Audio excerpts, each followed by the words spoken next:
श्री शिवाय नमस्तुभ्यं। ओम नमः शिवाय। हर हर महादेव।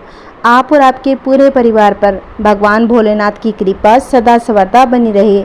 आइए भक्तजनों, आज हम सुनेंगे सावन मास का अध्याय 3 और 4।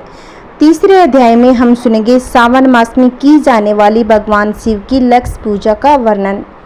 सनत कुमार बोले, हे भगवान, आपने सावन मासों का संक्षिप्त वर्णन किया है। हे स्वामी, इससे हमारी तृप्ति नहीं हो रही है, अतः आप कृपा करके विस्तार से वर्णन करें, जिसे सुनकर हे सुरेश्वर मैं कृतकृत्य हो जाऊंगा। ईश्वर बोले, हे योगीश, जो बुद्धिमान नक्त व्रत के द्वारा सावन मास को व्यतीत करता है वह 12 महीनों में नक्त व्रत करने के फल का भागी होता है। नक्त व्रत में दिन की समाप्ति के पूर्व सन्यासियों के लिए एवं रात्रि में गृहस्थों के लिए भोजन का विधान है। उसमें सूर्यास्त के बाद की 3 घड़ियों को छोड़कर नक्त भोजन का समय होता है। सूर्य के अस्त होने के बाद 3 घड़ी संध्या काल होता है। संध्या वेला में आहार, मैथुन, निंद्रा और चौथा स्वाध्याय, इन चारों कर्मों का त्याग कर देना चाहिए। गृहस्थ और यति के भेद से उनकी व्यवस्था के विषय में मुझसे सुनिए। सूर्य के मंद पड़ जाने पर जब अपनी छाया अपने शरीर से दुगनी हो जाए, उस समय के भोजन को यति के लिए नक्त भोजन कहा गया है। रात्रि भोजन उनके लिए नक्त भोजन नहीं होता। तारों के दृष्टिगत होने पर विद्वानों ने गृहस्थ के लिए नक्त कहा है। यति के लिए दिन के 8वें भाग के शेष रहने पर भोजन का विधान है। उसके लिए रात्रि में भोजन का निषेध किया गया है। गृहस्थ को चाहिए कि वह विधि पूर्वक रात्रि में नक्त भोजन करे और यति, विधवा तथा विदुर व्यक्ति सूर्य के रहते नक्त व्रत करें। विदुर व्यक्ति यदि पुत्रवान हो तब उसे भी रात्रि में ही नक्त व्रत करना चाहिए। अनाश्रमी हो अथवा आश्रमी हो अथवा पत्नी रहित हो अथवा पुत्रवान हो, उन्हें रात्रि में नक्त व्रत करना चाहिए। इस प्रकार बुद्धिमान मनुष्य को अपने अधिकार के अनुसार नक्त व्रत करना चाहिए। इस मास में नक्त व्रत करने वाला व्यक्ति परम गति प्राप्त कर लेता है। मैं प्रातःकाल स्नान करूँगा, ब्रह्मचर्य का पालन करूँगा, नक्त भोजन करूँगा, पृथ्वी पर सोऊंगा और प्राणियों पर दया करूँगा। हे देव, इस व्रत को प्रारंभ करने पर यदि मैं मर जाऊं तो हे जगतपते, आपकी कृपा से मेरा व्रत पूर्ण हो। ऐसा संकल्प करके बुद्धिमान व्यक्ति को सावन मास में प्रतिदिन नक्त व्रत करना चाहिए। इस प्रकार नक्त व्रत करने वाला मुझे अत्यंत प्रिय होता है। ब्राह्मण के द्वारा अथवा स्वयं ही अति रुद्र, महारुद्र अथवा रुद्र मंत्र से महीने भर प्रतिदिन अभिषेक करना चाहिए। हे वत्स, मैं उस व्यक्ति पर प्रसन्न हो जाता हूँ क्योंकि मैं जलधारा से अत्यंत प्रीति रखने वाला हूँ। अथवा रुद्र मंत्र के द्वारा मेरे लिए अत्यंत प्रीतिकर होम प्रतिदिन करें। अपने लिए जो भी भोज्य पदार्थ अथवा सुख उपभोग की वस्तु अति प्रिय हो, संकल्प करके उन्हें श्रेष्ठ ब्राह्मण को प्रदान करके स्वयं महीने भर उन पदार्थों का त्याग करें। हे मुनि, अब इसके बाद तुम लक्ष्य पूजा की विधि को सुनिए। लक्ष्मी चाहने वाले अथवा शांति की इच्छा रखने वाले मनुष्य को लक्ष्य विलप पत्रों या लक्ष्य दुर्वा दलों से शिव की पूजा करें। आयु की कामना करने वाले को चंपा के लक्ष्य पुष्पों तथा विद्या चाहने वाले व्यक्ति को मल्लिका या चमेली के लक्ष्य पुष्पों से श्री हरि की पूजा करनी चाहिए। शिव तथा विष्णु भगवान की प्रसन्नता तुलसी के दलों से सिद्ध होती है। पुत्र की कामना करने वाले को कटेरी के दलों से शिव तथा विष्णु का पूजन करना चाहिए। बुरे स्वप्न की शांति के लिए धान्य से पूजन करना प्रशस्त होता है। देव के समक्ष निर्मित किए गए रंगवली आदि से विभिन्न रंगों से रचित पद्म, स्वास्तिक, चक्र आदि से प्रभु की पूजा करनी चाहिए। इस प्रकार सभी मनोरथों की सिद्धि के लिए सभी प्रकार के पुष्पों से यदि मनुष्य लक्ष्य पूजा करे तो शिव जी प्रसन्न हो जाते हैं। तत्पश्चात उद्यापन करना चाहिए। मंडप निर्माण करना चाहिए। मंडप के त्रिभाग परिमाण में वेदिका बनानी चाहिए। पुण्य वाचन करके आचार्य का वर्ण करना चाहिए। उस मंडप में प्रविष्ट होकर गीत तथा वाद्य के शब्दों और तिरुवेद ध्वनि से रात्रि में जागरण करना चाहिए। वेदिका के ऊपर उत्तम लिंगतोभर्द बनाना चाहिए और उसके बीच में चावलों से सुंदर कैलाश का निर्माण करना चाहिए। उसके ऊपर तांबे का अत्यंत चमकीला तथा पंच पल्लव युक्त कलश स्थापित करना चाहिए और उसे रेशमी वस्त्र से ढक देना चाहिए। उसके ऊपर पार्वती पति शिव की सुवर्णमय प्रतिमा स्थापित करें। उसके बाद पंचामृत पूर्वक धूप दीप तथा नैवेद्य से उस प्रतिमा की पूजा करें। गीत वाद्य नृत्य तथा वेद शास्त्र तथा पुराणों के पाठ द्वारा रात्रि में जागरण करना चाहिए। इसके बाद प्रातःकाल भली भांति स्नान करके पवित्र हो जाना चाहिए। इस शाखा में निर्दिष्ट विधान के अनुसार वेदी का निर्माण करना चाहिए। तत्पश्चात मूल मंत्र से या गायत्री मंत्र से या शिव से सहस्त्र नामों के द्वारा तिल तथा घी से मिश्रित खीर से होम कराना चाहिए, अथवा जिस मंत्र से पूजा की गई है उसी से होम करके पूर्ण आहुति डालनी चाहिए। इसके बाद वस्त्र अलंकार तथा आभूषणों से भली भांति आचार्य का पूजन करना चाहिए। उसके बाद अन्य ब्राह्मणों का पूजन करना चाहिए, उन्हें दक्षिणा देनी चाहिए। जिस जिस वस्तु से उमापति शिव की लक्ष्य पूजा की हो उसको दान करना चाहिए। स्वर्णमयी मूर्ति बनाकर शिव की पूजा करें। यदि दीप कर्म किया हो तो उस दीपक का दान करना चाहिए। चांदी का दीपक श्रवण की बत्ती बनाकर उसे गोघृत से भरकर सभी कामनाओं और अर्थ की सिद्धि के लिए उसका दान करना चाहिए। इसके बाद प्रभु से क्षमा प्रार्थना करनी चाहिए और अंत में 100 ब्राह्मणों को भोजन कराना चाहिए। हे मुनि, जो व्यक्ति इस प्रकार पूजा करता है मैं उस पर प्रसन्न होता हूँ। उसमें भी जो सावन मास में पूजा करता है उसका अनंत फल मिलता है। यदि अपने लिए अत्यंत प्रिय कोई वस्तु मुझे अर्पण करने के विचार से इस मास में कोई त्यागता है तो अब उसका फल सुनिए। इस लोक में तथा परलोक में उसकी प्राप्ति लाख गुना अधिक होती है। सकाम करने से अभिलाषी सिद्ध होती है, निष्काम करने से परम गति मिलती है।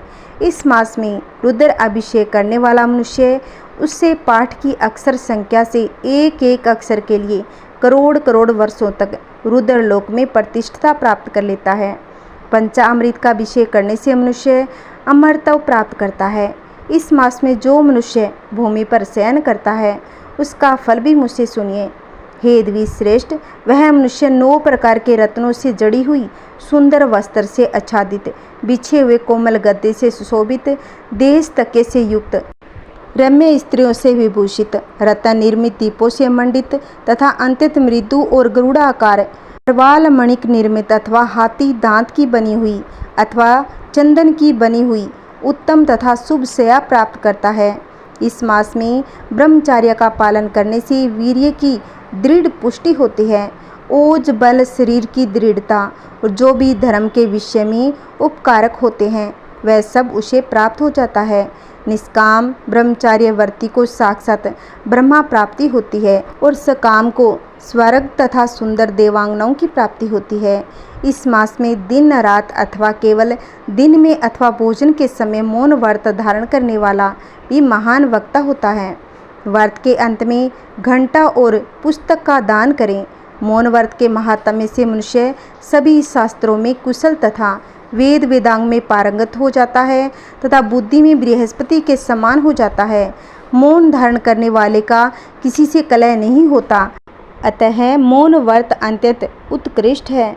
इस प्रकार श्री स्कंद पुराण के अंतर्गत ईश्वर सनत कुमार संवाद में सावन मास का महात्म्य अध्याय 3 समाप्त। अब हम सुनेंगे अध्याय 4। अध्याय 4 में धारणा पारणा मासो उपवास व्रत रुद्रवर्ती व्रत वर्णन में सुगंधा का उपाख्यान सुनते हैं। ईश्वर बोले, हे सनत कुमार, अब मैं धारण पारण व्रत का वर्णन करूंगा। प्रतिपदा के दिन से प्रारंभ करके सर्वप्रथम पुण्य वाचन करना चाहिए। इसके बाद मेरी प्रसन्नता के लिए धारण पारण व्रत का संकल्प करना चाहिए। एक दिन धारण व्रत करें, दूसरे दिन पारण व्रत करें। धारण में उपवास तथा पारण में भोजन होता है। सावन मास के समाप्त होने पर सबसे पहले पुण्य वाचन करना चाहिए। इसके बाद हे मानद आचार्य तथा अन्य ब्राह्मणों का वरण करना चाहिए।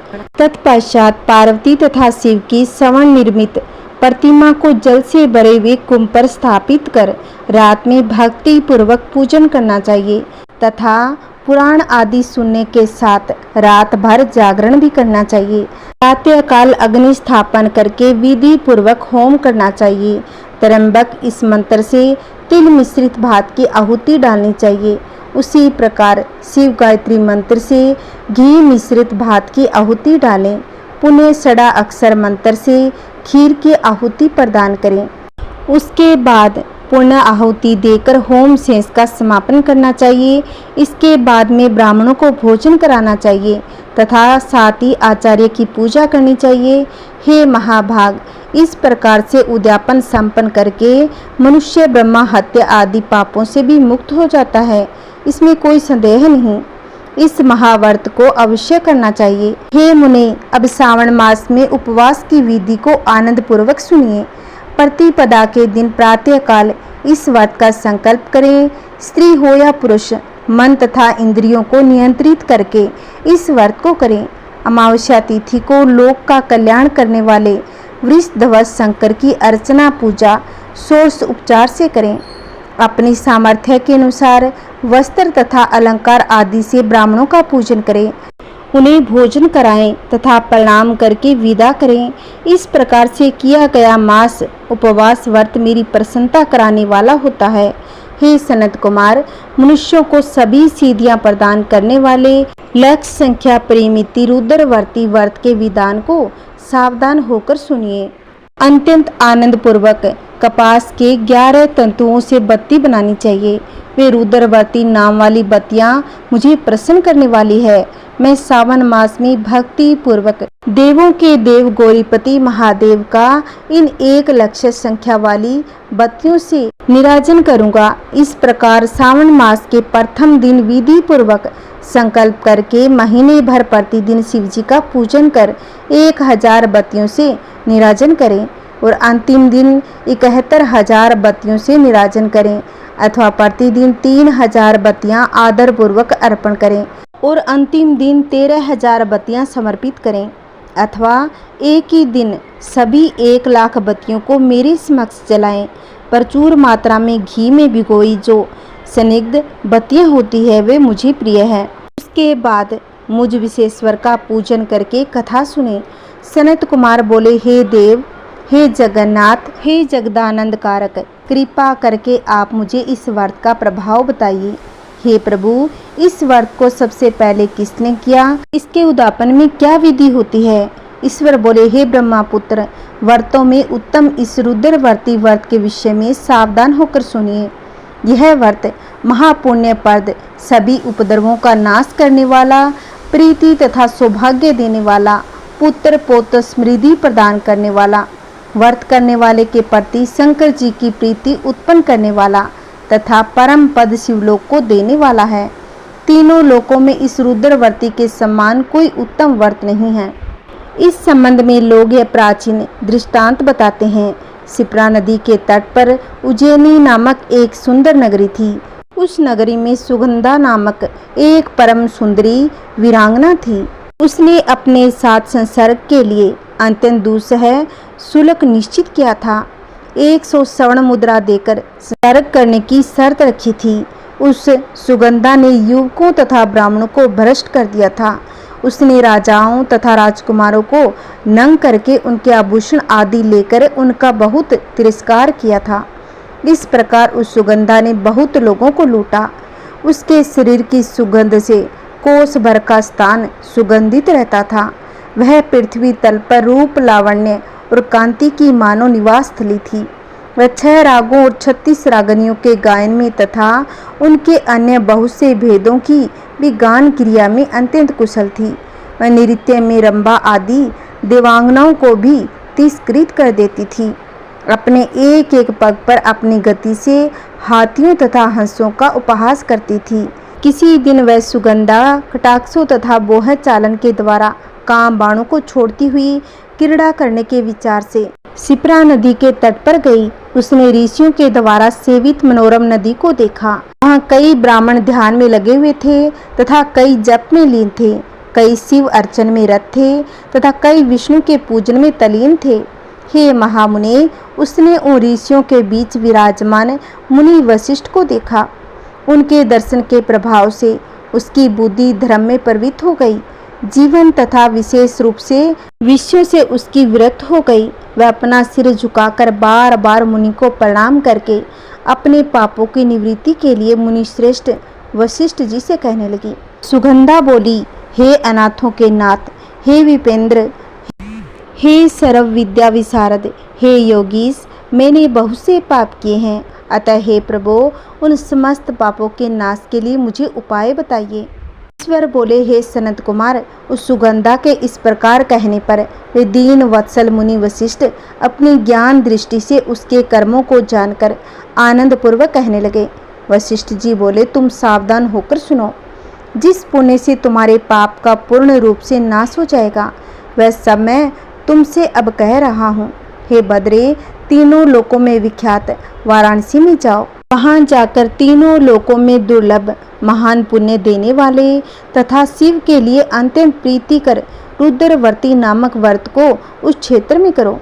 हे बद्रे, इस व्रत को करके तुम परम गति प्राप्त करोगी। ईश्वर बोले, तब उसने अपना धन लेकर सेवक तथा मित्र सहित काशी में जाकर वशिष्ठ जी के द्वारा बताए गए विधान के अनुसार व्रत किया। इस प्रकार उस व्रत के प्रभाव से वह सशरीर उस शिवलिंग में विलीन हो गई। हे सनत कुमार, इस प्रकार जो स्त्री इस परम दुर्लभ व्रत को करती है, वह जिस जिस अभिष्ट पदार्थ की इच्छा करती है, उसे निसंदेह प्राप्त हो जाती है। हे सुव्रत, अब आप माणिक्य व्रतियों का महात्म्य सुनिए। हे विपेंद्र, उन माणिक्य व्रतियों के व्रत से स्त्री मेरे अर्थ आसन की अधिकारिणी हो जाती है और महाप्रलय पर्यंत वह मेरे लिए प्रिय रहती है। अब मैं इस व्रत की संपूर्णता के लिए उद्यापन का विधान बताऊंगा। चांदी की बनी हुई नंदीश्वर की मूर्ति पर आसीन सुवर्णमय भगवान शिव की पार्वती सहित प्रतिमा को कलश पर स्थापित करना चाहिए और विधि के साथ पूजन करके रात्रि में जागरण करें। इसके बाद प्रातःकाल नदी में निर्मल जल में विधि पूर्वक स्नान करके 11 ब्राह्मणों सहित आचार्य का वरण करना चाहिए। उसके बाद रुद्र सूक्त से अथवा गायत्री से अथवा मूल मंत्र से घृत, खीर तथा विलप पत्रों का होम करें। इसके बाद पूर्ण आहुति होम करके आचार्य आदि की विधिवत पूजा करनी चाहिए तथा पत्नी सहित जोड़े के साथ 11 ब्राह्मणों को भोजन कराना चाहिए। हे सनत कुमार, जो स्त्री इस प्रकार के व्रत करती है, वह समस्त पापों से मुक्त हो जाती है। उसके बाद विधान पूर्वक कथा सुनकर स्थापित की गई समस्त सामग्री ब्राह्मण को देनी चाहिए। इसके निश्चित रूप से 1000 अश्वमेघ यज्ञों का फल प्राप्त होता है। ओम नमः शिवाय। हर हर महादेव। बोलिए शिव पार्वती की जय। जय श्री कृष्णा। राधे राधे। आज का हमारा सावन मास का चौथा अध्याय संपूर्ण। कल की वीडियो में हम 5वां अध्याय रसपान करेंगे। आइए भक्तजनों, अब हम सुंदर सी एक शिव भगवान की कथा सुनते हैं। किसी गांव में एक निर्धन ब्राह्मण अपनी पत्नी और पुत्र के साथ रहता था। ब्राह्मण को गांव से जो कुछ भी भिक्षा मिलती, उसी से वह अपने परिवार का भरण पोषण करता। एक दिन ब्राह्मणी अपने पति से बोली, मुझे अपनी कोई चिंता नहीं स्वामी, मैं आपके साथ भूखी प्यासी रहकर भी अपना जीवन व्यतीत कर सकती हूँ, लेकिन मुझे अपने बेटे की भूख प्यास सहन नहीं होती। ब्राह्मण बोला, मैं तुम्हारी भावनाओं को समझता हूँ, लेकिन भाग्य के लेख को विधाता भी नहीं बदल सकते। हमारे भाग्य में निर्धन रहना ही लिखा है। तब ब्राह्मणी बोली, भाग्य के भरोसे बैठे रहना मूर्खता के सिवाय और कुछ भी नहीं। अगर इंसान कोशिश करे, वह कर्म करके अपने भाग्य को बदल सकता है। आप कहीं प्रदेश में जाएं, मुझे विश्वास है आप वहां पर अच्छी कमाई करेंगे और हमारा भाग्य बदल देंगे। ब्राह्मण बोला, तुम्हारी बात तर्क संगत है प्रिय, मगर मुझे भिक्षा मांगने और पंडिताई के सिवा और कोई दूसरा कार्य भी नहीं आता। तब ब्राह्मणी बोली, हमारे गांव में आपकी पंडिताई की कोई कदर नहीं। किसी दूसरे गांव या नगर में आपकी पंडिताई का काम अच्छे से चल जाएगा। अपनी पत्नी की सलाह मानकर ब्राह्मण दूसरे नगर में जा पहुंचा। उसका दुर्भाग्य उस पर घात लगाए बैठा था। नगर में उसे कोई एक टके शेर पूछने वाला नहीं था। हालातों को देखते हुए तब वह सोचने लगा, इस नगर से उसका गांव ही अच्छा था। नगरवासी तो पूरे नास्तिक है, उसे भिक्षा तक भी नहीं देते। यह सोचकर वह थक हार कर अपने गांव लौट गया और पहले की भांति पंडिताई करके भिक्षा मांगकर अपना गुजारा करने लगा। एक दिन वह भिक्षा मांगकर लौट रहा था, तभी उधर से भगवान शिव माता पार्वती के साथ गुजरे। उस निर्धन ब्राह्मण की हालत देखकर माता पार्वती ने ब्राह्मण की तरफ संकेत करते हुए भगवान शिव से कहा, आप इस ब्राह्मण को देख रहे हो स्वामी? शिव बोले, हाँ, वह बहुत ही निर्धन है और दुखी भी है। तब पार्वती बोली, आप उसके दुख का निवारण क्यों नहीं करते? एक तो ब्राह्मण, दूसरे दरिद्र, मुझसे उसका दुख देखा नहीं जाता। भगवान शिव कहने लगे कि हे प्रिय, यह मृत्यु लोक है। यहाँ पर हर प्राणी किसी न किसी दुख से त्रस्त है। सब अपने अपने कर्मों का फल भोग रहे हैं। तुम किस किस का दुख का निवारण करोगी? तब पार्वती बोली, आपको उस निर्धन ब्राह्मण को धनवान बनाना ही होगा स्वामी। तब शिव बोले, वह भाग्यहीन है पार्वती। उसके भाग्य में फटे पुराने कपड़े, रूखा सूखा भोजन ही लिखा है। मगर पार्वती अपनी जिद पर अड़ी रही और अंत में हार कर शिव को पार्वती की बात माननी पड़ी। उन्होंने उस रास्ते में, जिस रास्ते ब्राह्मण जा रहा था, सोने की एक ईंट डाल दी। अचानक ब्राह्मण को क्या सूझा? उसने सोचा कि वह आंखें बंद करके कितनी दूर चल सकता है। यह सोचकर वह अपनी आंखें बंद करके आगे चलने लगा और सोने की ईंट के बिल्कुल समीप से होकर आगे निकल गया। काफ़ी दूर आगे जाने के बाद ही उसने अपनी आंखें खोली। यह देख भगवान शिव मुस्कुराने लगे और बोले, हमने तुमसे क्या कहा था कि ब्राह्मण भाग्यहीन है। भाग्यहीन मनुष्य कभी धन प्राप्त नहीं कर सकता। और फिर भगवान शिव पार्वती के साथ कैलाश पर्वत पर लौट गए। लेकिन वहां पहुंचने के बाद भी माता पार्वती उस निर्धन ब्राह्मण के बारे में सोचने लगी। वह किसी न किसी तरह उस ब्राह्मण को देखना चाहती थी। पार्वती को उदास देखकर भगवान शिव ने पूछा, क्या बात है, इतनी उदास क्यों हो? तब माता पार्वती ने भगवान शिव से निवेदन किया, हे स्वामी, उस निर्धन ब्राह्मण का परिवार 3 सदस्यों का है। उनमें आप किसी एक को धनवान बना दें, ब्राह्मण परिवार की दरिद्रता मिट जाएगी। आप उन तीनों को एक एक वरदान दें। मुझे उम्मीद है यह तीनों आपसे दौलत का ही वरदान मांगेंगे। इस तरह से वे धनवान हो जाएंगे। शिव बोले, ठीक है, जैसा तुम चाहोगी वैसा ही होगा प्रिय। और फिर कुछ दिनों के बाद भगवान शिव पार्वती के साथ ब्राह्मण के घर पहुंच गए। साक्षात भगवान शिव और माता पार्वती को देखकर ब्राह्मण परिवार आत्म विभोर हो उठा। उन्होंने भगवान शिव माता पार्वती के चरण स्पर्श किए। शिव बोले, मैं तुम तीनों को एक एक वरदान देना चाहता हूँ। तुम तीनों अपनी इच्छा के अनुसार वरदान मांगो। ब्राह्मणी उतावली हुई और बोली, पहले मुझे वरदान दीजिए प्रभु। तब भगवान शिव ने कहा, मांगो, क्या चाहती हो? काफ़ी सोचने समझने के बाद ब्राह्मणी बोली, भगवान, मुझे दुनिया की सबसे अधिक सुंदर जवान औरत बना दीजिए। मरते दम तक मेरी जवानी और सुंदरता कायम रहे। भगवान शिव मुस्कुराकर कहने लगे, तथास्तु। अगले ही पल बूढ़ी ब्राह्मणी एक जवान खूबसूरत युवती के रूप में बदल गई। उसी समय उनके घर के सामने से गांव के जमींदार का पुत्र गुजरा था, जो घोड़े पर सवार था। उसने खूबसूरत ब्राह्मणी को देखा तो उस पर मुग्ध हो उठा। वह इस खूबसूरत ब्राह्मणी से शादी करेगा, यह सोचकर उसने अपने घोड़े पर बैठाया और उस घोड़े को अपनी हवेली की तरफ दौड़ा दिया। यह देखकर ब्राह्मण अपनी छाती पीटते हुए विलाप करने लगा। देखकर भगवान शिव ने कहा, रो मत ब्राह्मण श्रेष्ठ, तुम भी मुझसे कोई वरदान मांग लो। जो मांगोगे तुझे वही मिलेगा। भगवान शिव की बात सुनकर ब्राह्मण बोला कि मेरी पत्नी को वापस बुला लीजिए प्रभु, मुझे इसके सिवा कुछ भी नहीं चाहिए। भगवान ने मुस्कुराते हुए कहा, तथास्तु। देखते ही देखते ब्राह्मणी वहां खड़ी हो गई। अपनी पत्नी को अपने सामने देखकर ब्राह्मण ने राहत की सांस ली। भगवान शिव ने ब्राह्मण पुत्र से कहा, तुम क्या वरदान चाहते हो बेटा? ब्राह्मण पुत्र ने काफ़ी सोचने समझने के बाद कहा, भगवान, मुझे कुछ नहीं चाहिए, लेकिन मेरी माँ को पहले जैसी बूढ़ी बना दीजिए। भगवान मुस्कुराकर बोले, तथास्तु। भगवान शिव ने कहा और अगले ही पल ब्राह्मणी पहले के समान बूढ़ी हो गई। ब्राह्मण परिवार की मूर्खता पर पार्वती ने माथा पीटा और सोचने लगी, तीनों ही वास्तव में भाग्यहीन है।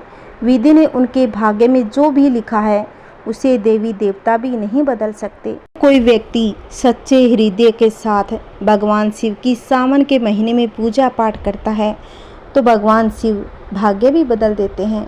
बोलिए शिव पार्वती की जय। ओम नमः शिवाय। हर हर महादेव। अगर मेरी कथा आपको अच्छी लगी है तो प्लीज़ इस वीडियो को शेयर करें, लाइक करें और कमेंट में हर हर महादेव अवश्य लिखें। अगर आपने अभी तक मेरे चैनल को सब्सक्राइब नहीं किया है तो प्लीज़ मेरे चैनल को सब्सक्राइब करें, जिससे आने वाली वीडियो की नोटिफिकेशन आपको मिल जाएगी। जय श्री कृष्णा। राधे राधे। ओम नमः शिवाय।